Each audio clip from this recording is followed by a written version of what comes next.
probably the best, most rewarding part of today's presentation for me already happened. We are lucky enough to have one of our survivors here today, and he was able to shake the hand of our deputy, and his wife was able to give him a hug and thank him for saving his life in conjunction with his friends. So I think that's probably the most rewarding part of this today for me. But with that, I will probably begin with having Deputy Thunstedt and his wife come up. And everybody in the back of the room that came with Gary, can I have you come up here while we go through a brief presentation.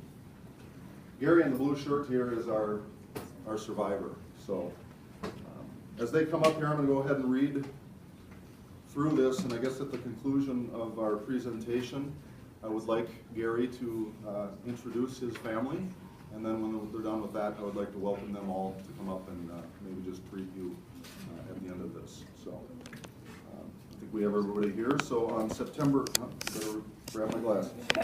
On September 3rd, 2017 at 4:58 p.m., a male had complained he was getting dizzy and lightheaded. A short while later, he collapsed and hit his head on the concrete driveway. The man's brother-in-law, Mark Hughes, who was a retired firefighter, began CPR and 911 was called. Deputy Tyler Thunstedt arrived on scene and instructed Mark to continue the chest compressions while he hooked up the AED. Once the AED was hooked up, shocks were administered and Deputy Thunstedt took over CPR. While Deputy Thunstedt was administering CPR, Jenifer Zipf and Jacquelyn Bizek took turns giving breaths. Deputy Thunstedt and Mark took turns doing CPR until rescue arrived. Deputy Andrew Strufford arrived on scene to help set up a landing zone for the helicopter, and the male was transported via helicopter to a local hospital. The male did have, Gary did have successful triple bypass surgery and is obviously doing well.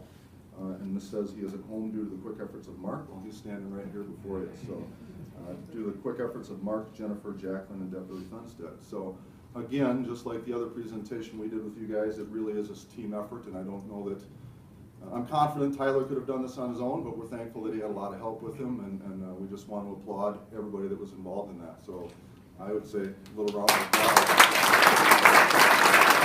I do have a pin that Tyler will get to wear proudly on his uniform for the remainder of his career, and we have plaques for everybody that was involved. So with that, I'd like to maybe, Gary, have you actually introduce your family and who came with you today. Speak in the mic here, Gary. Oh, speaking of the mic. Yeah. Okay. Well, first we have Mark Hughes, my brother-in-law, Jenifer Zipf, a family friend, Jacquelyn Bizek, a sister-in-law, and hers, by the way, two 35 veterans, or years of nursing service. Wally Zipf, my wife Ann, and my brother-in-law George. And like I say, they were all there to help with this effort and make it possible for me to be here today. I'd like to introduce Deputy Joel Schmidt and his family. Please come on up. Joel's brought today his wife Sarah, his son Braxton, and Hudson. So, well, I'm sorry, Joel's mom and dad are here too. Why don't you please come on up? On September 3rd, 2017, approximately 9:04 a.m., a semi traveling eastbound on Interstate 94 near Melrose veered off the road into the right ditch near milepost 139. The vehicle struck several small evergreens, a freeway fence, and eventually came to rest in the ditch. A passerby, Jon Skurat, was driving westbound on Interstate 94 and witnessed the crash. He turned around in a crossover to render aid, and noticing the driver of the semi had slumped over. Jon lifted the driver upright in the seat and assessed that the driver was not breathing. He started to test chest compressions on the driver of the semi. Within 3 minutes of the crash occurring, Deputy Joel Schmidt arrived on scene. The two then pulled the truck driver out of the vehicle. Deputy Schmidt began chest compressions, while the bystander grabbed the AED, which is an automatic electronic defibrillator, from the squad car. Deputy Schmidt hooked up the AED to the victim while Jon took over chest compressions.